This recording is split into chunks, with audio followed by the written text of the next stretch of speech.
le Palab. Je m'empresse directement à revenir vers toi et puis on discute des conditions. Parce qu'il ne faut jamais mettre la charrue avant les bœufs. Jamais. Voilà. Les choses, il faut être patient dans la vie, il faut faire les choses par étapes. Donc c'est comme ça que chez Kou, quand tout le Palab est fini, je lui montre que c'est fini. Et puis je dis, bon, maintenant, on peut y aller. Tu dis quoi? Voilà, donc maintenant on rentre dans les négociations avec Shekou. Et pourquoi j'ai énormément de respect pour Shekou, c'est parce que Shekou, il a su miser. Et donc quand moi je suis partie... Elle a déposé sur la table. Non, quand je suis partie voir Shekou, là, j'ai dit, Shekou, voici le montant qu'il faut. Voici la stratégie qu'on va faire. Voici le montant qu'il faut. Si tu poses le montant, on y va. Si tu ne poses pas le montant, c'est pas la peine. Parce que malheureusement, si tu n'investis pas, ça va rester à l'échelle nationale. Alors que Didi, parce que moi je suis la voix en fait de Didi. Alors que Didi, lui, ce qu'il veut, c'est vraiment avoir plus d'impact en solo. Parce que là, lui, il avait un double défi. Il est en transition, c'est-à-dire qu'il démarre sa carrière solo. C'est ça. Juste avant, pendant, même si les sons sortent, parce qu'ils sont déjà sortis, Didi, en fait, est en pause. Et puis, il est en train de réfléchir. Est-ce qu'il a fait la bonne... Peut-être même, moi, il m'a jamais parlé de ça, mais il doit se poser des questions. Est-ce que j'ai fait le bon choix? Parce qu'ils sont en train de nous menacer. Là, je suis en train de... Est-ce que je reste pas avec eux, le label? Est-ce que je reste pas avec eux? Il se pose, je pense, à ce moment-là, on n'a jamais parlé de ça, mais je pense qu'à ce moment-là, il se disait, j'ai ouvert la boîte de Pandore, est-ce que je vais assumer? Et puis, tout le monde te regarde. Il y a certaines personnes même qui peuvent dire, mais lui-même, là, avec la go avec qui il est parti, même, qu'est-ce qu'elle va faire pour lui? Elle ne connaît pas la musique, qu'est-ce qu'elle va faire pour lui? En tout cas, il y a beaucoup de stress. Je pense qu'il avait vécu beaucoup de stress.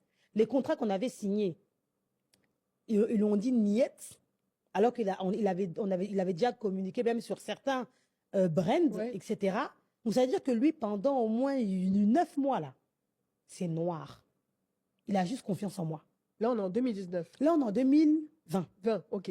Il a juste confiance en moi. Il doit prier, même, il me suit à l'aveugle. Il ne sait pas où on s'en va, mais il a confiance en moi. Donc, c'est pour ça que vraiment, Didi et moi, là, c'est une relation très particulière. Tu vois, c'est vraiment... Je reste un manager. Même je dis pas grande sœur, parce que grande sœur, là, c'est... Avec Didi, moi, je ne suis pas dans l'émotion. Tu vois, tiens, à un moment, une grande sœur, là... Tu lui dis ses vérités. Voilà, une grande sœur, tu peux la blaguer. C'est ça. Mais un manager, là, c'est très différent. Donc, du coup, Didi, il avait confiance en moi. Il avait confiance en moi. Je lui disais, fais ça, t'inquiète, mais c'est dur. Tu vois, quand quelqu'un te dit, t'inquiète, mais tu vois pas la porte, tu es encore dans le noir, là, tu sais pas si même tu vas avoir un petit brin de lumière.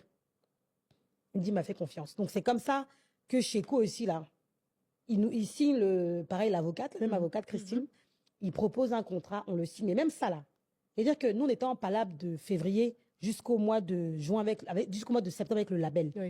De septembre à décembre, maintenant, on est dans négociation avec Shekou. Je demande la stratégie. Et puis, le pire, même, c'est Shekou même va rire. Peut-être s'il écoute ce podcast, il va rire. On le salue. Parce que moi, je suis quelqu'un, quand tu veux bosser, je te demande ton tarif. C'est-à-dire que le DA, il m'envoie son tarif. Parce que c'est une équipe, c'est une organisation. Donc, moi, je recherche un DA. Donc, un DA à l'international. C'est ça, un directeur artistique. Un directeur artistique. Je demande à des freelances sur la partie communication de venir nous accompagner. Donc, un stratège, un rédacteur, tu vois, sur la partie copyright, etc. Un DA sur la partie visuelle, etc. Chacun maintenant m'envoie son montant. Parce que tu veux pas. Didi, c'est déjà quelqu'un. C'est Didi de Kiff No Beat. C'est ça. Il est réputé pour être le leader du groupe. Tout le monde a vu son talent avant moi-même, entre guillemets, parce que moi, je ne suis pas ivoirienne d'origine. Donc, les gens ont grandi avec Didi. Ils savent que lui, le petit, là, il y a quelque chose là. Il va réussir. Il est déterminé. Donc, on m'envoie les factures des montants. Je présente à Shekou. Quoi? Je ne peux jamais payer ça. Le producteur même crie, veut s'évanouir.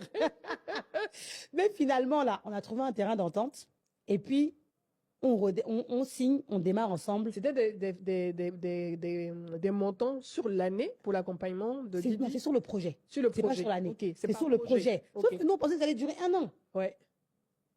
C'est-à-dire que nous, qu'on signe avec Shekou, là, le contrat, c'est un contrat de 1 an. Parce que le projet a qu'à sortir, les clips ont qu'à sortir. Voici ce que nous, on veut négocier, c'est sur 1 an. Tout le reste, après, tu connais tout ce qui est droit d'exploitation. Ça, c'est un peu plus longtemps. Oui. Et sur la partie même terrain, là, c'est une histoire d'1 an. Et puis, chacun continue sa route. Moi-même, là, moi, je suis dedans, là. Mais même avec Shekou, là, moi, j'ai pas mon contrat de management de Didi. Parce que la vérité, s'il m'énerve, là, je fuis. Ah, tu voulais avoir un peu de liberté pour dire, non, j'en ai marre. Mon ami, je n'ai pas de contrat avec toi, Didi, je m'en vais. Exactement, c'est exactement ça. Mais Tom, ça te chauffait un peu? Ouais, non, franchement, moi-même là, je me disais, mais dans quoi même je me suis embarquée en fait? Ah, les artistes, que depuis le départ, je ne voulais pas. Donc quand j'arrive dans tout ça, là, je me dis, bon, vraiment, c'est chaud. Mais le plus important, c'est que si on y arrive, on change le game. Ça va être payant aussi. On change le game. C'est-à-dire que c'est pas payant que pour nous. C'est ce que les gens ne comprennent pas. C'est quand nous